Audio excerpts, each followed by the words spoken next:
Being here today, I'm John Stiles with Attorney General Ellison's office. I just want to make clear that Attorney General Ellison will be speaking today and then taking your questions. He will not be able to answer any questions about evidence or how evidence is evaluated, any question about witnesses, any question about the timeline of events that led to Mr. Floyd's death, or any investigative detail. It is all under investigation. It is currently confidential, so I just want to set that expectation right now. With that, Attorney General Ellison.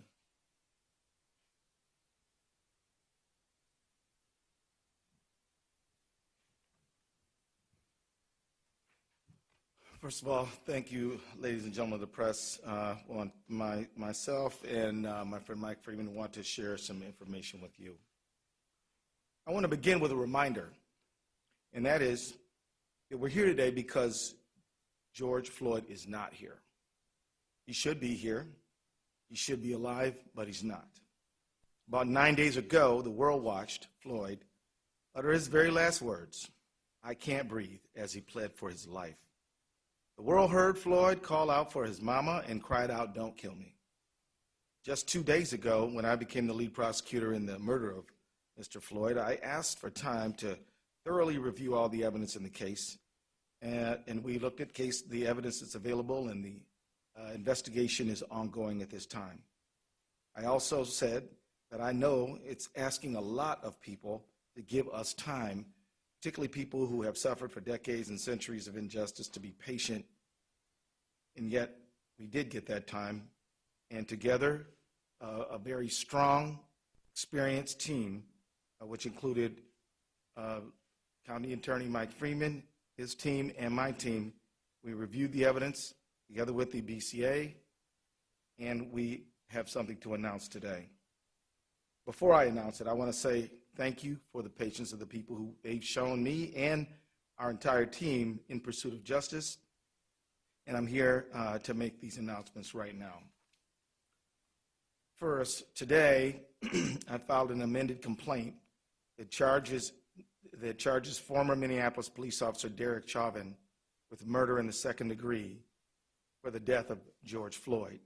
I believe the evidence available to us now supports the stronger charge of second-degree murder. We've consulted with each other, and we agree.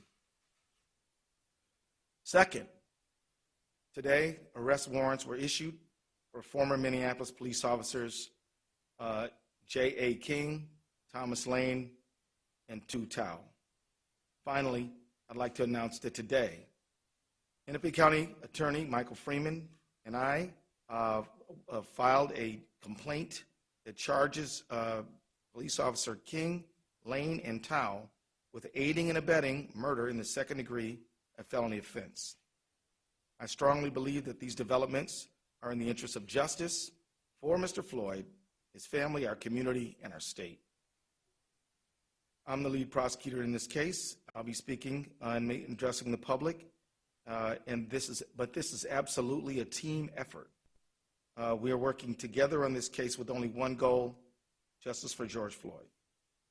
I want to thank first Mr. Hennepin County Attorney Mike Freeman, who has been a true partner in this matter at every step of the way. His experience and insight have been invaluable and will continue to be counted on by the team. I also want to thank County Attorney Freeman's professional staff who have cooperated and worked together with my staff and the investigating officers from the very minute this case started. I also want to thank Superintendent Drew Evans of the Bureau of Criminal Apprehension and his professional staff for the care and speed with which they are conducting this investigation.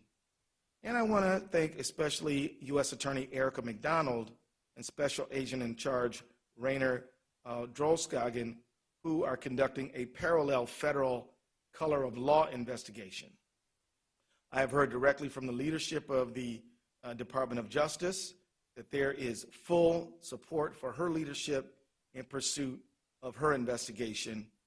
And as she put it so well, one team, one goal, one mission. I agree 100%. As I said earlier, I thank Mr. Floyd's family. I think, and I can speak for Mr. Freeman and I jointly thank them, along with U.S. Attorney McDonald, we thank the community for their patience in allowing us the time and space we need over these days to lay these charges. As it is so hard to do, I now ask for continued patience. This case continues to be under investigation. We will not be able to say very much publicly about the investigation, except that we encourage anyone who believes that they have evidence in this case to come forward and to be cooperative with the investigation. As we develop the case for prosecution, which will also not be able, we will not be able to say very much publicly about it, because our job is to seek justice and to obtain a conviction, not to make statements in the press, but to do our talking in court. So I ask for your patience again while we limit our public comments in pursuit of justice. I also ask for your trust that we are pursuing justice by every legal and ethical means available to us. I also want to add a word of caution. The investigation is ongoing. We are following the path of all of the evidence. Wherever it leads, we are investigating as quickly as we can because speed is important. We're also investigating as thoroughly as we can because being complete and thorough is critically important, but it takes time. The reason thoroughness is important is because every single link in the prosecutorial chain must be strong. It needs to be strong because trying this case will not be an easy thing. Winning a conviction will be hard.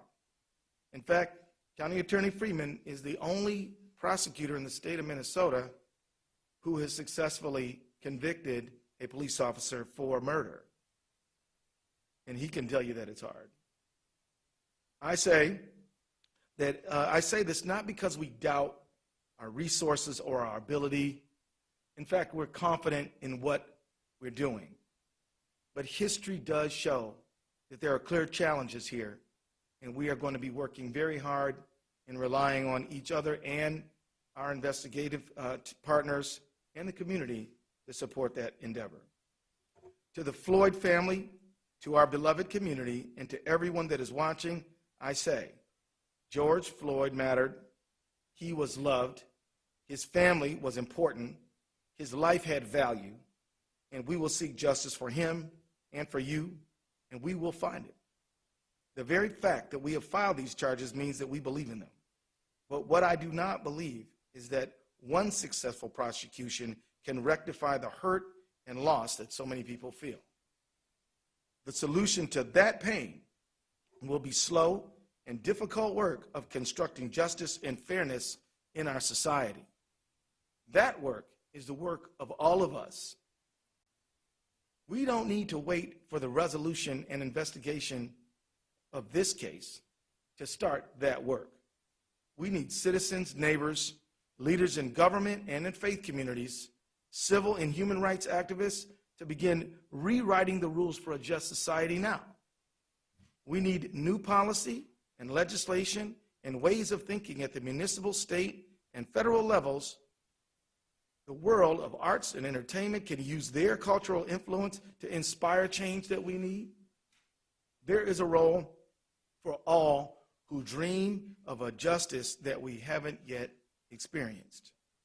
In the final analysis, a protest can shake a tree and can make the fruit fall down. But after that fruit is in reach, collecting it and making the jam must follow.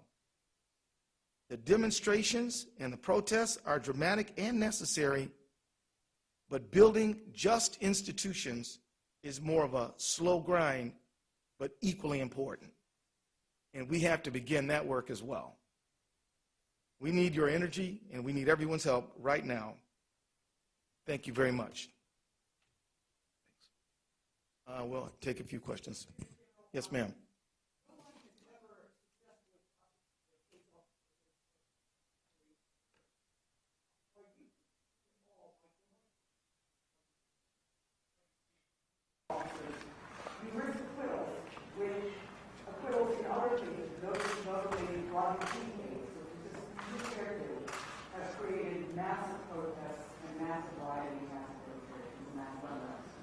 We believe we have a duty to charge the charges that fit the facts in this case when we have done so.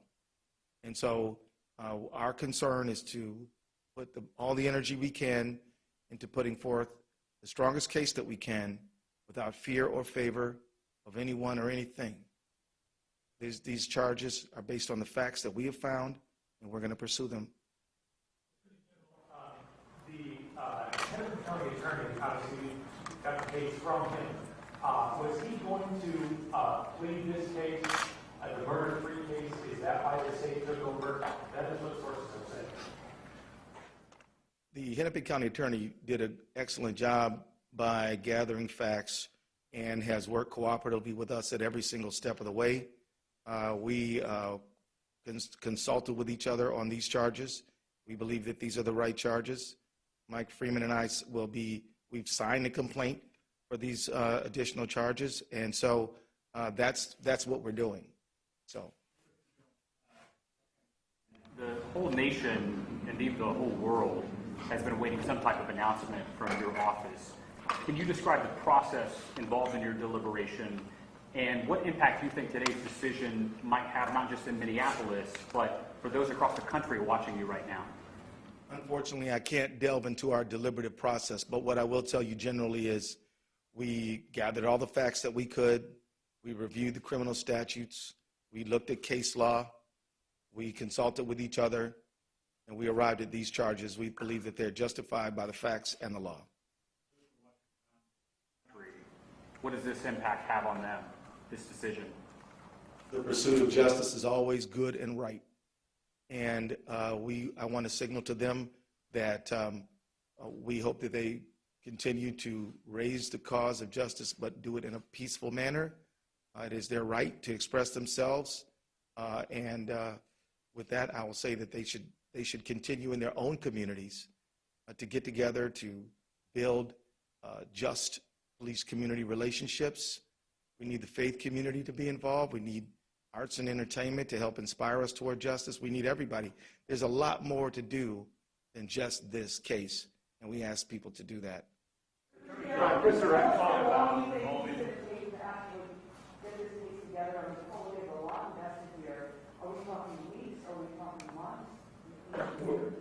I want to thank you for asking that question, because part of my comments were to help set expectations in a realistic light. In order to be thorough, this is going to take months. And I don't know how many, but it is better to make sure that we have a solid case, fully investigated, researched before we go to trial than to rush it. And so it will take a while, and I can't set a deadline on that. Way in the back.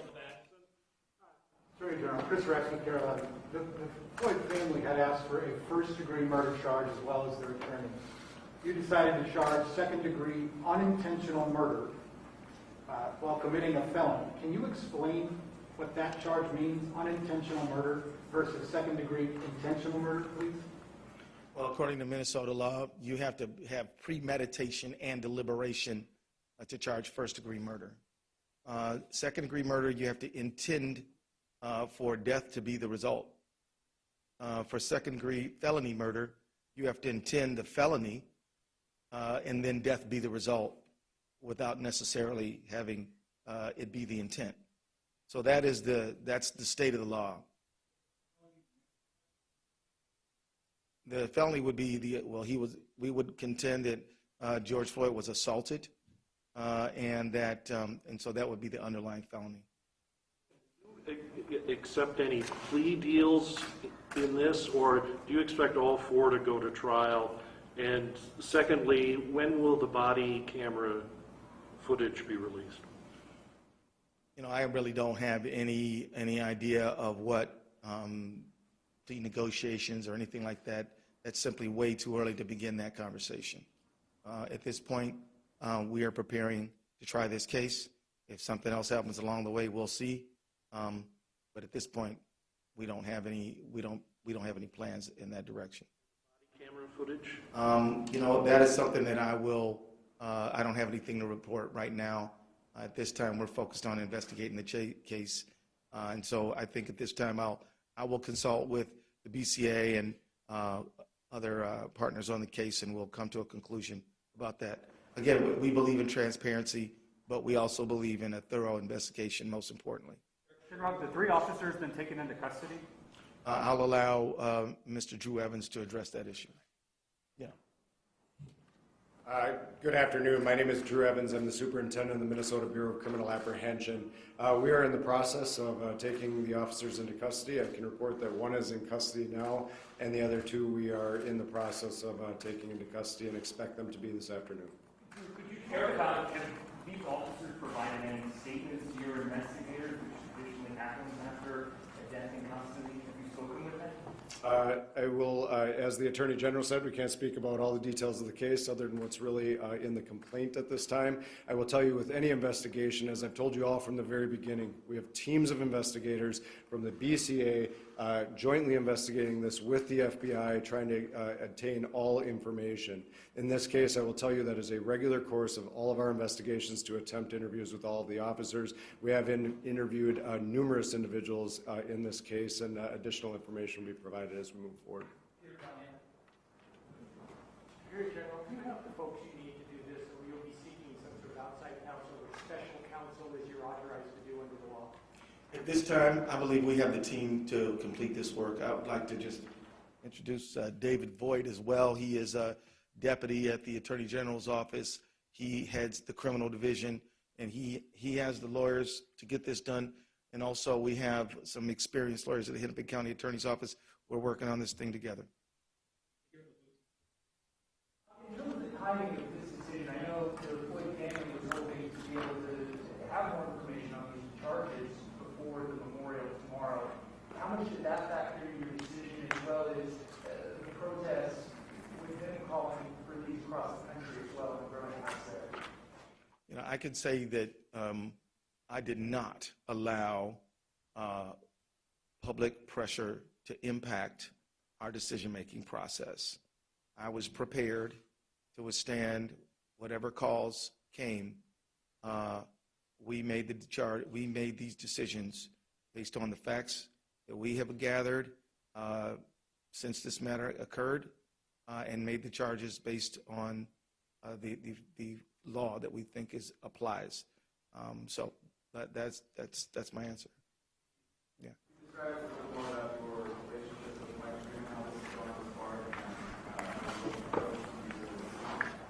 It's going fine. It's going great. I spent a lot of time in Hennepin County when I was a trial lawyer myself, and I know all the lawyers there. I respect them all, admire them all, and we're going along fine. Can I introduce you? Okay. Andy Lefebvre, he represents Hennepin County Attorney's Office, his first deputy for Mike Freeman. Right.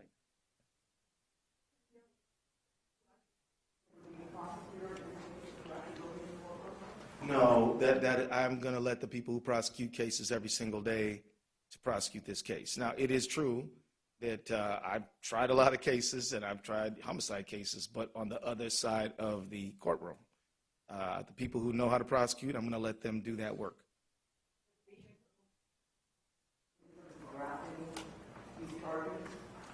You know, I think it helps me anticipate what some of the attacks on our case might be.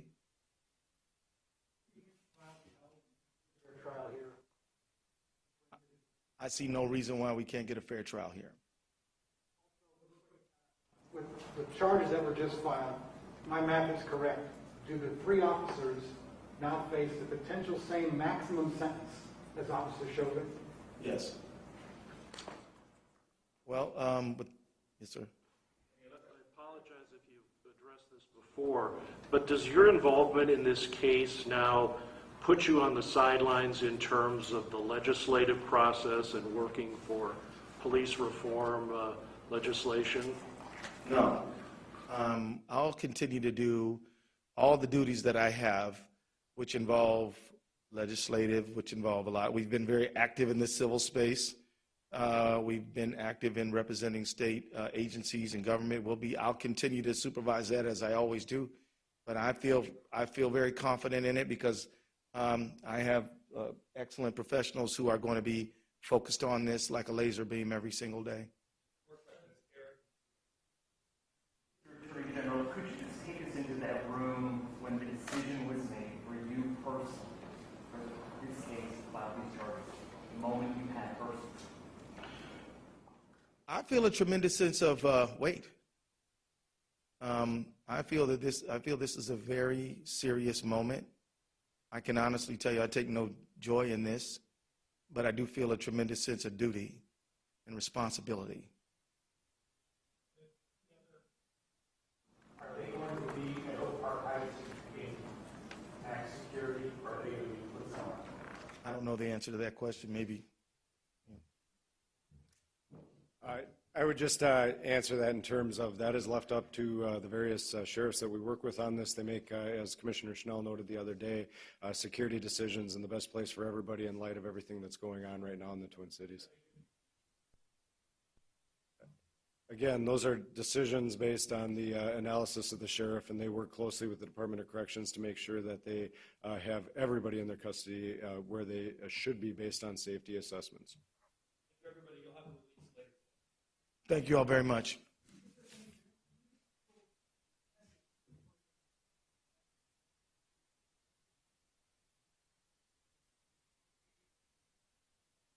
I will say to them that I pledge and I promise to hold everyone accountable for the behavior that we can prove in a court, and that if I don't charge it, it means that we did not have the facts to do that. So I'll simply say that as the people who are legal professionals, professional prosecutors, we are taking our duty seriously, and we are working with the people who gather the facts, and we have done the work that we believe is possible, ethical, and right.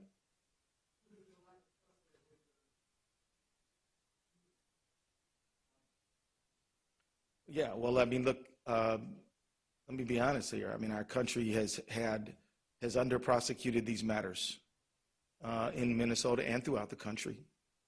And so I think the trust is a result of historically not holding people who are public guardians accountable for their behavior in situations where we should have. So that, I think, is the origin of the trust problem.